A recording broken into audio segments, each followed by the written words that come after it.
La vérité, c'est qu'il y a autant d'hommes que de femmes qui sont brisés émotionnellement à cause de choses qu'ils ont subies dans leur relation amoureuse passée avec une personne toxique, un homme ou une femme toxique. Et le truc, c'est qu'on va très facilement parler de ce qu'ont subi les femmes, mais très rarement de ce qu'ont subi les hommes. Sauf que, vu qu'il y a beaucoup d'hommes brisés, il se peut que toi, tu tombes sur un de ces hommes-là et qu'il t'intéresse. Et je vais te dire une chose, si tu tombes sur un homme qui est brisé émotionnellement, vous pouvez avoir toute la compatibilité du monde. Tu peux avoir un énorme intérêt pour lui, la relation est foutue avant même d'avoir commencé. Donc, je vais te donner 3 signes très révélateurs d'une personne, d'un homme qui est brisé émotionnellement. Mais le plus important, c'est pas les signes que je vais te donner, c'est le comportement et la façon de penser que tu dois avoir face à ces hommes-là, que je vais t'expliquer à la fin de cette vidéo. Donc, reste bien jusqu'avec moi, c'est vraiment le plus important que je vais te partager juste après. Tu m'as déjà souvent entendu dire ça si tu suis mes vidéos. Dans la vie, on est ce qu'on consomme, on est ce qu'on mange. Si tu te retrouves en face d'un homme qui t'intéresse, qui te plaît, mais que tu constates que cet homme-là passe son temps à regarder des vidéos où les gens insultent les femmes, dénigrent les femmes, disent que toutes les femmes sont vénales, que les femmes ne servent à rien, etc., pose-toi les bonnes questions. Et j'ai même envie de te dire autre chose. Ne te pose pas uniquement les bonnes questions. Pose-lui les bonnes questions.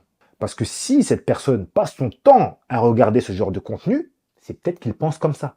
Je dis bien peut-être. Parce que ça ne veut pas forcément dire qu'il pense, il regarde ce genre de contenu, qu'il est d'accord avec la totalité du contenu. Et ça, c'est un truc, justement, avec lequel beaucoup de personnes ont du mal aujourd'hui. Sur Internet, on a du mal avec la nuance. Tu vois. Il faut que tout soit blanc ou tout soit noir. Mais non. Moi, je peux regarder un contenu politique. Je regarde souvent des contenus politiques sans être d'accord avec aucune des 2 personnes sur le plateau. Je peux être d'accord avec les idées politiques d'une personne, pas dans la totalité. Voilà.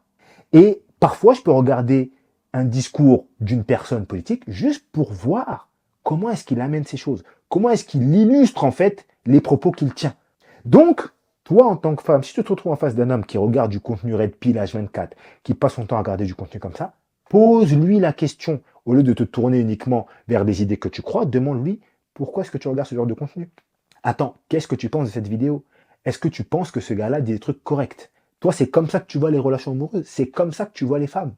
Et à ce moment-là, avec les réponses qu'il va te donner, autant oralement ce qu'il va te dire, que son attitude, son non-verbal, etc., tu vas pouvoir remarquer est-ce que cet homme-là est sincère ou pas, est-ce que cet homme pense de cette façon ou non. Mais le truc, c'est que si un homme, vraiment, a la tendance à passer ses journées à consommer ce genre de contenu-là, je dis bien passer son temps à consommer ce genre de contenu-là, il se peut qu'il y ait anguille sous roche. Maintenant, les consommations ne suffisent pas. On a un autre point qui est extrêmement important, ce sont les propos. Les propos, qu'est-ce que je veux dire par là? Si tu remarques que ce gars-là, il est toujours en train de dire toutes les femmes sont X, toutes les femmes sont Y, ouais mais avec les femmes c'est toujours la même chose, ouais mais ça se passe toujours comme ça avec vous, etc., là, c'est déjà un peu plus révélateur, parce que c'est pas des choses qu'il regarde, c'est des choses que lui-même il dit. Et en fait, là, ça te montre une chose. Ça te montre que cet homme-là n'est pas en mesure de faire la distinction entre ce qui se passe chez différentes personnes. En fait, les généralités, ça n'est jamais bon. En tout cas, quand tu parles sur ce genre de domaine. Il y a plein de sujets où quand tu discutes, tu es obligé de généraliser parce que sinon tu ne dis rien. Mais quand tu passes ton temps à dire toutes les femmes sont X, tous les hommes sont Y, tous les sus sont aussi, tous les noirs sont comme ça, tous les blancs sont comme ci, ça veut dire que là, déjà, tu es sur la pente descendante. Tu vois T'es sur la pente glissante. C'est un fait, c'est une réalité. On ne peut pas nier ce truc-là. Maintenant, il va falloir faire une troisième chose. Et là, c'est un signe hyper important. C'est qu'il faut faire le lien entre ses consommations, ses propos et son passé. C'est-à-dire que si tu te retrouves en face d'un homme qui a été abusé émotionnellement, ça veut dire que c'est un homme qui s'est retrouvé face à une femme toxique, qui lui a fait du mal, qui s'est servi de lui. Oui, ça arrive, qui s'est peut-être servi de lui au niveau financier, voilà, qui l'a un petit peu michetonné. Et il n'y a pas besoin d'avoir énormément d'argent pour être michetonné. J'ai même envie de vous dire, c'est même limite l'inverse. Quand un homme a très peu, ben c'est très dur pour lui de se faire michetonner, parce qu'il n'a pas beaucoup, tu vois. Peut-être que cet homme-là, qui tient ces propos-là, est un homme brisé émotionnellement. La différence, c'est qu'il y a certains hommes qui vont tenir ce genre de propos-là, mais qui n'ont absolument eu aucune relation avec les femmes. Ces mecs-là ne sont pas des hommes brisés, ce sont juste des hommes frustrés. Parce qu'ils n'ont pas d'opportunité avec les femmes, et c'est des gars qui vont tenir le discours, ouais mais les femmes elles aiment que les hommes riches. En fait, le gars, il a toujours été célib. Et en fait, le gars, il a pas d'oseille. Donc, en fait, pour lui, c'est un problème. Mais il est juste frustré. Il n'a pas été brisé. Pour moi, cet homme-là est totalement différent d'un homme qui s'est investi dans une relation avec une femme et cette femme, malheureusement, était toxique, a profité de lui et lui, il a été victime de ça. Pour moi, c'est deux hommes qui sont totalement différents. J'arrive à comprendre l'homme brisé. L'homme frustré, lui, je le mets sur le côté. Mec, toi, t'as rien vécu. T'as rien vécu, t'as rien subi. De quoi tu nous parles, garçon? Tu vois? C'est là la grosse différence entre les deux et c'est là qu'il faut faire hyper attention.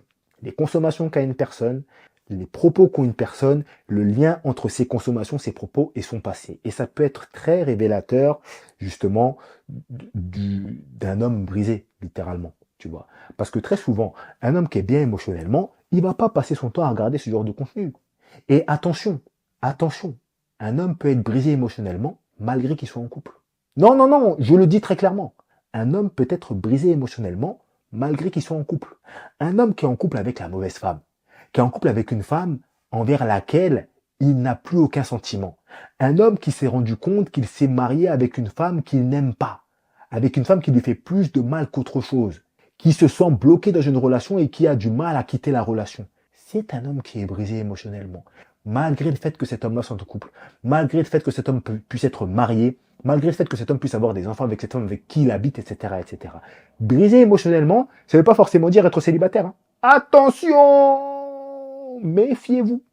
Il y a beaucoup de couples où soit l'homme, soit la femme est brisé émotionnellement, mais reste dans la relation. Parce que c'est des personnes qui ont peur de quitter la relation. Donc ne vous dites pas, ah mais eux ils sont en couple, ça ne compte pas. Le comportement d'une personne est parlant qu'il soit en couple ou non sur ce sujet-là. Donc le comportement d'un homme l'est tout autant. Ok? Maintenant, il y a un truc hyper important que je voulais vous dire. C'est vraiment un truc clé. C'est pas quelque chose de mal d'être brisé. Je le dis très clairement. Il y a des centaines de milliers de femmes qui ont été brisées, il y a des centaines de milliers d'hommes qui ont été brisés. C'est pas parce qu'un homme est brisé émotionnellement que c'est une mauvaise personne. Malgré tout, s'il est brisé émotionnellement, il n'est pas prêt pour une relation actuellement. Ça veut dire que toi, en tant que femme, tu ne peux pas te mettre avec lui. Et jouer les infirmières, jouer les docteurs, jouer les psychologues, ça ne fonctionne pas. Parce que très souvent, ce qui se passe, on voit ce genre de situation assez souvent, c'est que ces femmes-là se mettent en couple avec ces hommes-là qui sont brisés en se disant « Ouais, mais moi, je vais l'aider à remonter la pente, il va m'être reconnaissante, comme ça, à la suite, il va rester avec moi jusqu'au bout. » Parfois, ça marche. Non, dis-nous la vérité. Il ne faut pas toujours être négatif. Des fois, ça marche. Souvent, ça ne fonctionne pas. Pourquoi? Parce que la relation démarre à un niveau où vous n'êtes pas sur la même échelle. Ça veut dire que déjà le gars, à ce moment-là, il a des choses à régler avec son ex, il a des choses à régler avec lui-même. Et qui va être le réceptacle de ces choses à régler? Voilà, tu as compris qui ça va être. Donc, à ce moment-là, il faut tout simplement se mettre en retrait, quitte à retenter de se mettre en couple avec cet homme-là quelques mois ou quelques années après, quand il aura assez d'objectivité et assez d'indépendance émotionnelle pour être en bon état sentimental. Mais à l'instant T, tu ne peux pas te mettre avec lui. Et deuxième point que je voulais partager avec toi, idée hyper importante. Il faut arrêter avec cette narration qu'on essaye de nous vendre où tout va toujours dans un sens. Les femmes sont les petites victimes des méchants hommes qui viennent uniquement leur faire du mal avec des actes toxiques, etc., etc. Il y en a des deux côtés. Il y en a des deux côtés. Et vous avez déjà sûrement vu ou entendu ce petit cycle en fait qui dit que un chien, un homme qui a des mauvaises attitudes, un homme toxique, va se mettre en couple avec une femme bien. Cette femme bien va souffrir et va devenir une femme qui va par la suite elle-même faire des choses toxiques à un homme bien. Cet homme bien va souffrir et va devenir un homme qui va faire des choses toxiques à une femme bien. Et ça s'arrête jamais, ça continue comme ça continue comme ça.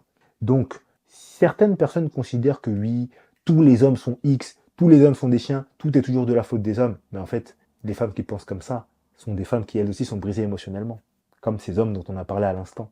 Donc forcément que ces femmes-là, en fait, n'ont même pas intérêt à être en couple. Elles sont pas prêtes émotionnellement. Pourquoi on va se mettre en couple avec toi? Toi-même, tu n'as pas l'objectivité nécessaire pour se dire que, ok, il y a des hommes bien, il y a des hommes pas bien, il y a des hommes moyens. Chacun tombe sur qui il tombe et on peut, avec les actions de sélection qu'on met en place dans nos vies sur les hommes qu'on rencontre, essayer de tomber sur le mieux qu'on peut, mais on peut quand même faire des erreurs. Si on n'est pas capable de faire ce travail d'objectivité-là, autant du côté des hommes que du côté des femmes, ça ne sert absolument à rien de se mettre en couple. Maintenant, si tu es une femme qui a le sentiment de ne pas être brisée émotionnellement, mais que malheureusement tu tombes souvent sur des hommes comme ça, tu as un peu le sentiment de toujours être un petit peu l'infirmière de service, la médecin du village, qui à chaque fois les hommes qui s'approchent de toi sont toujours des hommes qui ont des problèmes, etc., etc., et tu n'arrives pas à avancer émotionnellement. Tu veux travailler là-dessus, tu peux cliquer sur le premier lien en description. Justement, on va avoir un appel gratuit, toi et moi, on va pouvoir analyser ta situation, et dans cet appel-là, je vais t'expliquer comment toi et moi, ensemble, on va pouvoir travailler pour rééquilibrer les choses, arrêter d'être l'infirmière de service et tomber sur des hommes qui sont prêts, des hommes qui sont là, maintenant, dans les bonnes dispositions émotionnelles pour pouvoir être en couple avec toi dès maintenant.